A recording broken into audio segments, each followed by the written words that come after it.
আচ্ছা পর্দার অন্তরালে কি মা বোনের আছে? আমার প্রিয় বন্ধুগণ, মুসলমান ভাইরা গভীর মনোযোগ। কমিটি আমাকে বলেছে হুজুর আপনি মা বোনদের জন্য গল্প করে কিছু মাঝে মধ্যে আলোচনা করবেন, সুন্দর করে বলার চেষ্টা করবেন। আমার নবী মেরাজের রজনীতে সর্বপ্রথম যখন জান্নাতটা পরিভ্রমণ করতে গেলেন, ওই জান্নাত পরিভ্রমণ করার পরে জাহান্নামে চলে গেল। ওই জাহান্নামের পরে যাওয়ার পরে লক্ষ্য করে দেখে মহিলাদের আগুন দিয়ে দাউ দাউ করে জ্বালানো হচ্ছে। এই দৃশ্য দেখার পরে আমার নবী পৃথিবীতে আসার পরে ফাতেমার সঙ্গে যখন নবীজির দেখা হয়ে গেল, আমার নবীজি মনটা খারাপ করে বসে আছে। ফাতেমা ডাকতে বলে বাবা আপনি কেন মন খারাপ করে বসে আছেন জানতে চাই। রাসূল বলে ফাতেমা রে আমার মনটা খারাপ করে থাকার কারণ হলো আমি জাহান্নামের ভেতরে দেখেছি অধিকাংশ মহিলারা জাহান্নামে যাবে। অধিকাংশ মহিলা যাবে কোথায়? এই কথা শোনার পরে ফাতেমা কান্না করতে করতে বলে বাবা অধিকাংশ মহিলা জাহান্নামের মধ্যে যাবে, কিন্তু অধিকাংশ মহিলা কেন জাহান্নামের মধ্যে যাবে বলেন তো দেখি। এমন সময় রাসূল বলে ফাতেমা রে অধিকাংশ মহিলা জাহান্নামে যাবে, এর পিছনে অনেকগুলো কারণ রয়েছে, তার ভেতরে প্রধানত কারণ হলো দুইটা। জোরে বলেন কয়টা? আরো জোরে। ফাতেমা জিজ্ঞেস করে বলে বাবা কোন দুইটা কারণে মহিলারা জাহান্নামে যাবে? রাসূল বলেন তার মধ্যে প্রথম নম্বর কারণ হলো যেই মহিলাগুলো মাথার চুলগুলো বের করে আদ্রা পাঁচরা বের করে বেপরদা অবস্থায় রাস্তাঘাটে ঘোরাফেরা করে, এই সমস্ত মহিলাগুলো জাহান্নামে যাবে। তার মানে বোঝা গেল বেপরদা নারী যারা জাহান্নামে যাবে। এ শূন্যস্থান পূরণ বোঝেন না? চিৎকার করে বলেন বেপরদা নারী যারা। আরো জোরে বলেন বেপরদা নারী যারা। এখন বলেন তো দেখি দিনাজপুর জেলায় বেপরদা নারী আছে না নাই? আমি কি কিছু বলবো? এ যুগের নারীদের ধারণ বলিতে লাগে শরম সকালবেলা, আরে সকালবেলা বোরকা পরে বিকাল বেলা ওড়না নাই দাদা ভাই, ডিজিটাল দেশ বুঝি এটাই। এ কথা কোন দেখবেন সকালে এমন ভাবে বোরকা পরেছেন আর কোনো বুদ্ধি, আবার বিকেলে বোরকা তো দূরের কথা আপনার শরীরে ওড়না পর্যন্ত থাকে না, এইরকম মহিলা আছে না নাই? আর ওড়না যদি দেয় আমার দিকে তাকান, এরকম ওড়না শুধু হাতের মধ্যে নিয়ে এইরকম পেঁচাই পেঁচাই পেঁচাই পেঁচে পেঁচে পেঁচে পেঁচে একেবারে লম্বা করে চেকন করে গলার মধ্যে দিয়ে পিছন দিক দিয়ে ফেলে দেয়, আছে না নাই? আচ্ছা বলেন তো পেছনে ঢাকার কি কিছু আছে? এগুলো পর্দা না বাটপারি? আরে নারী হলো ঘরের শোভা, স্বামীর সেবা করে। এখন উল্টো দেখি স্বামীরা, উল্টো দেখি নারীরা সব স্বামী কি ধরে মারে। এ ঠিক? কারা কারা বইয়ের হাতে মার খাচ্ছেন হাত উঠান তো দেখি। এ উঠান উঠান। ওই যে একজন আল্লাহর ওলি রে, আমার ভাইরা আমার দিকে তাকানো, ওই একজন না, অধিকাংশ স্বামী দিনে কিংবা রাতে বইয়ের কাছে মার খেয়ে বসে আছে, কিন্তু লজ্জাতে কিছু বলে না। কতক্ষণ ঠিক কিনা? কিন্তু আমাদের সমাজে যেরকম স্বামীকে মারা বউ আছে, একই রকম ভাবে বউকে মারা স্বামী আছে না নাই? এমনও স্বামী আছে বউ গরুর মতো পিঠে। জোরে বলেন কিসের মতো? হাতের মধ্যে একটা লাঠিনে বউ মারা শুরু করছে, বউ মার সহ্য করতে না পারে বলছে আব্বা। পরের দিনে শয়তান হুজুরে ফোন দিয়ে বলছে হুজুর বউ তো আব্বা বলছে ফতুও কি? আমি বললাম ফতুও পরে আগে তোর বাটাম ফাটাতে হবে। এ কথা কর না গা। তার কারণ বলেন তো দেখি বউ কি মারা যাবে? হ্যাঁ কে বলে মারা যাবে না? বউকে কখন কখন মারা যাবে আমি কি বলবো? আমার দিকে তাকান, বউ যদি শরীয়ত বিরোধী কাজ করে, ইসলাম বিরোধী কাজ করে, জিনা ব্যভিচার করে, তখন বউকে মারা যাবে।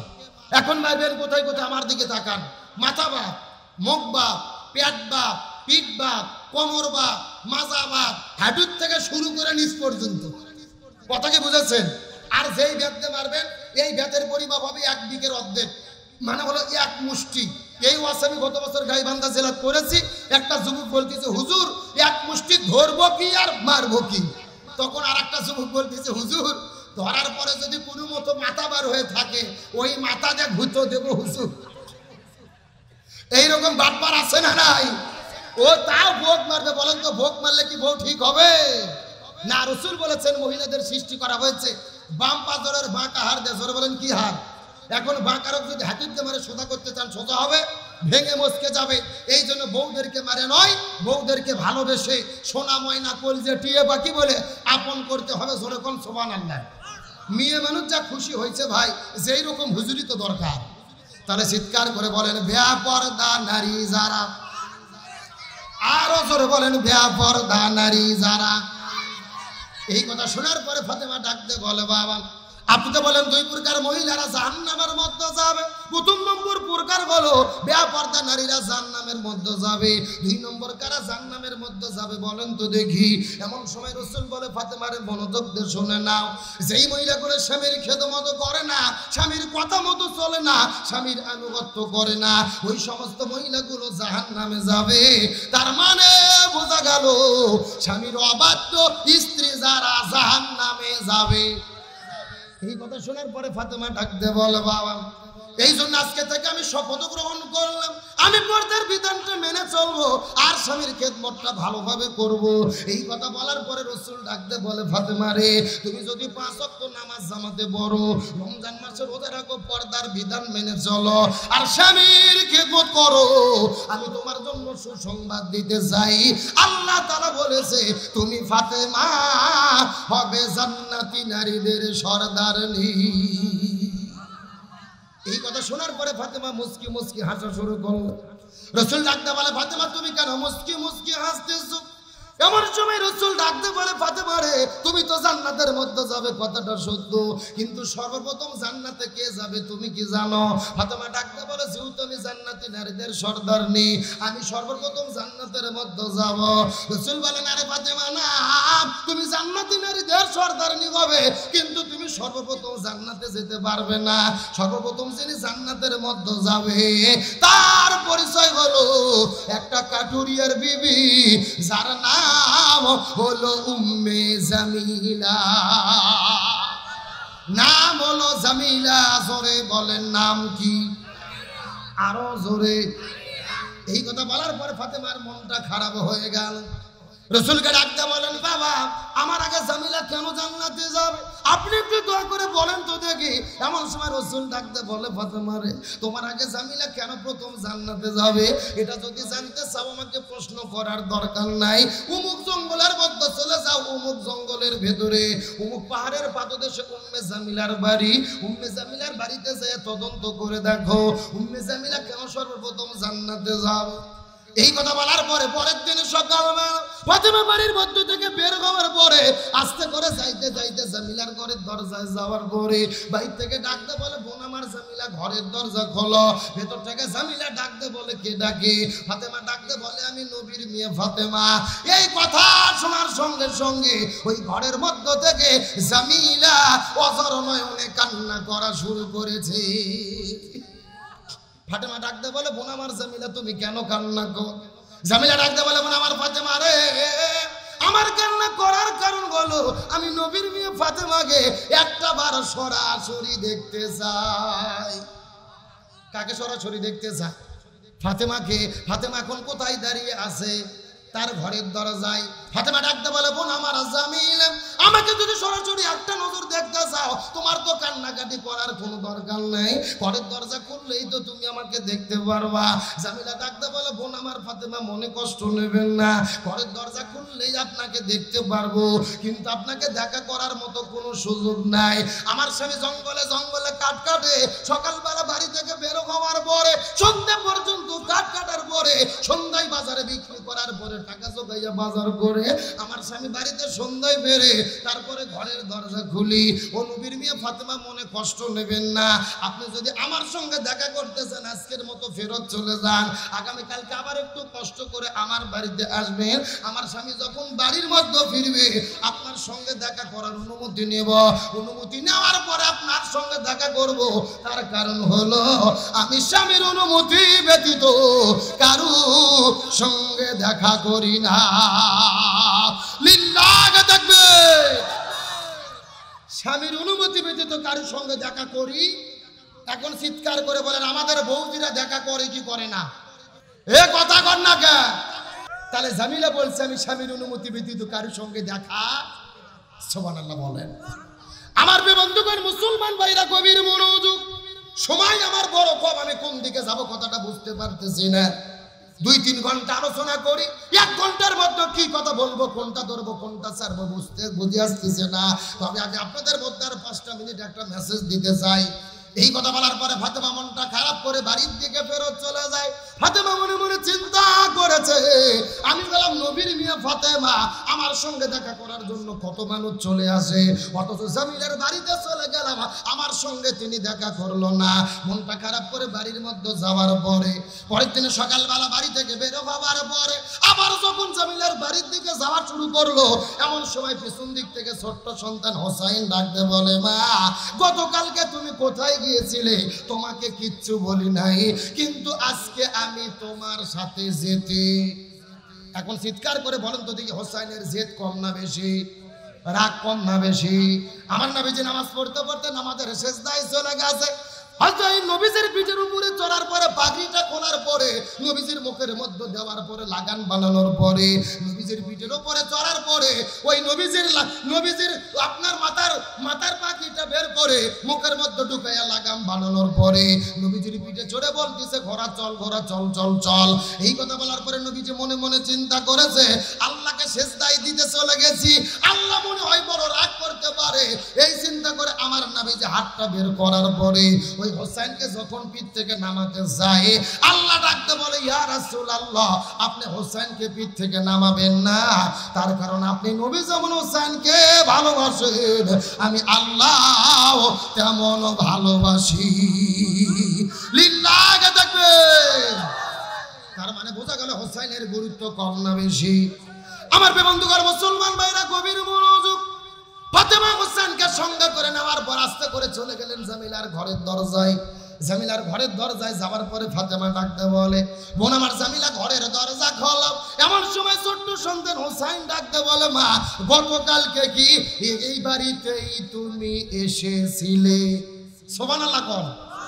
হোসাইন যখন এই কথা বলছে, ভেতর থেকে শুনতে পারছে কি জামিলা।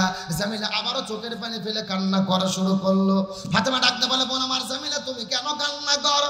এমন সময় জামিলা ডাকতে বলে, বোন আমার ফাতেমা রে, তোমার সঙ্গে কথা বললো তোমার ছোট্ট সন্তান হোসাইন, তোমার সঙ্গে দেখা করার অনুমতি আছে, কিন্তু তোমার সন্তানের সঙ্গে দেখা করার অনুমতি নাই। তুমি যদি একা একা দেখা করতে চাও, ঘরের দরজা খোলো, তোমার সঙ্গে দেখা হবে। কিন্তু ভালোভাবে জেনে নাও, তুমি যদি সন্তান কিনে দেখা করতে চাও, আজকের মতো ফেরত চলে যাও, আগামীকালকে কষ্ট করে তুমি আবারও চলে আসবে। তার কারণ তোমার সঙ্গে দেখা করার অনুমতি আছে, তোমার সন্তানের সঙ্গে দেখা করার অনুমতি নাই। তার কারণ হলো আমি স্বামীর অনুমতি ব্যতীত কারো সঙ্গে দেখা করি। এই কথা বলার পরে ফাতেমা হোসেনকে সঙ্গে করে নিয়ে বাড়ির দিকে যাওয়া শুরু করলো। হোসেন ডাকতে বলে, ও মা ফাতেমা, এই মহিলাটা বড় বেদব হয়ে গেছে, এই মহিলাটা বড় বেদব হয়ে গেছে। গতকালকে তুমি দেখা করতে চেয়েছো, তারপরও তোমার সঙ্গে দেখা করে নাই। আজকে তুমি এসেছো, তারপরও তোমার সঙ্গে দেখা করলো না। ফাতেমা ডাকতে বলে, হোসেন রে, সাবধান সাবধান, একবার তুমি সেই কথা বলেছো, এই কথা তুমি দ্বিতীয়বার তোমার মুখে বলতে পারবা না। তার কারণ তোমার নানা বলেছে তোমার মায়ের আগে ওই উম্মে জামিলা জান্নাতে যাবে। সঙ্গে সঙ্গে হোসাইন ডাকতে বলে, মা পেঁয়াজটা তাহলে নানাই লাগাইছে। সুবহানাল্লাহ কোন। এই কথা বলার পরে হোসাইন ফাতেমার হাতটা ধরার পরে টেনে টেনে নবীজির ঘরের দরজায় চলে গেলেন। রাসূলের কাছে যাওয়ার পরে ডাকতে বলে, না না, তুমি নাকি বলেছো বেদব মহিলাটা মায়ের আগে জান্নাতে যাবে, ওই বেদব মহিলাটা মায়ের আগে জান্নাতে যাবে। রাসূল ডাকতে বলে, হোসেন রে, এমন কথা বলিস না রে বাবা, এমন কথা তুই বলিস না রে ভাই। এই কথা বলার পরে হোসেন ডাকতে বলে, না না, তুমি কেন বলেছো তোমার মায়ের আগে ওই উম্মে জামিলাটা জান্নাতে যাবে, কেন বলেছো? এমন সময় রাসূল ডাকতে বলে, হোসেন রে, তোর মায়ের আগে উম্মে জামিলা জান্নাতে যাবে, এটা আমার কথা নয়, স্বয়ং আমার আল্লাহ করেছে ঘোষণা। লিল্লাহ তাকবীর। সঙ্গে সঙ্গে ফাতেমা ডাকতে বলে, বাবা তাহলে কেন জামিলা প্রথম জান্নাতে যাবে বলেন তো দেখি। রাসূল ডাকতে বলে, ফাতেমা, এটা যদি জানতে চাও 5 মিনিটের আলোচনা শোনা লাগবে। জোরে বলেন, কয় মিনিট? ফাতেমা জানতে চাই, হোসাইনও জানতে চাই, ফাতেমার আগে কেন জামিলা জান্নাতে যাবে আপনারা জানতে চান কি চান না? আলোচনা কি চলবে? সাদিক ফোন করে কয়েকটা ছবি নাও। সত্যি সত্যি কি আলোচনা চলবে? কারা কারা চলবে না হাত তোলেন। যাক আপনাদের ঘুম ধরতে বোঝা গেল। এ সত্য সত্য কারা কারা চলবে হাত তোলেন তো দেখি, উঠান হাত উঠান দেখি, হাতগুলো একটু নাড়াচাড়া করেন তো, ঘুম সেরে নাড়াচাড়া করেন। আলহামদুলিল্লাহ, কোন হাতগুলো একটু মুষ্টি করেন, মুষ্টি একটু মুষ্টি করেন যে হ্যাঁ, একটু গলা কাকার দেন দেখে লিল্লাহে তাকবীর। আল কোরআনের আলো, আল হাদিসের আলো, দুনিয়ার মুসলিম ইসলামের শত্রুরা, কোরআন আছে যেখানে, হাদিস আছে যেখানে, লিল্লাহে তাকবীর। এই ছেলে মঞ্চ থেকে ছবি নাও, ফোন নিয়ে আসো। আপনাদেরকে রাগ করতেছেন? আলোচনা কি চলবে? আমি শুনেছি আপনাদের এই মাহফিলটা 15 দিন 20 দিন আগে হওয়ার কথা ছিল, মুফতি আমির হামজা ভাই আসার কথা ছিল, কথা কি ঠিক? উনি আসে নাই, মাহফিল হয় নাই। কেন হয় নাই আপনারাই ভালো জানেন, আমি সেই প্রসঙ্গে যাব না। কিন্তু আজকে মাহফিল হচ্ছে, আপনারা খুশি না বেজার? আপনাদের আজকের মাহফিলে যিনি সম্মানিত সভাপতি, প্রধান অতিথি, বরেণ্য অতিথি যারা রয়েছেন, তারা সবাই মাদ্রাসার সম্মানিত হুজুরকে, আমার হাফেজ শাহিনুল আলম ভাইকে বলেছেন তুমি মাহফিল করো, আমরা সহযোগিতা করবো। আলহামদুলিল্লাহ বলেন। তাহলে আজকের মাহফিল হওয়াতে খুশি না বেজার? কারা কারা বেজার হাত তোলেন। আলহামদুলিল্লাহ। এই মাহফিল প্রতি বছর হোক, আপনারা চান কি চান না? এই মাহফিলের পক্ষে কারা কারা আছেন একটাবার হাত তোলেন তো দেখি, আর একটাবার কষ্ট হাত তোলেন, চিৎকার করে বলেন ইয়া রাব্বাল আলামিন। আজকের মাহফিলকে আপনি কবুল করে নেন।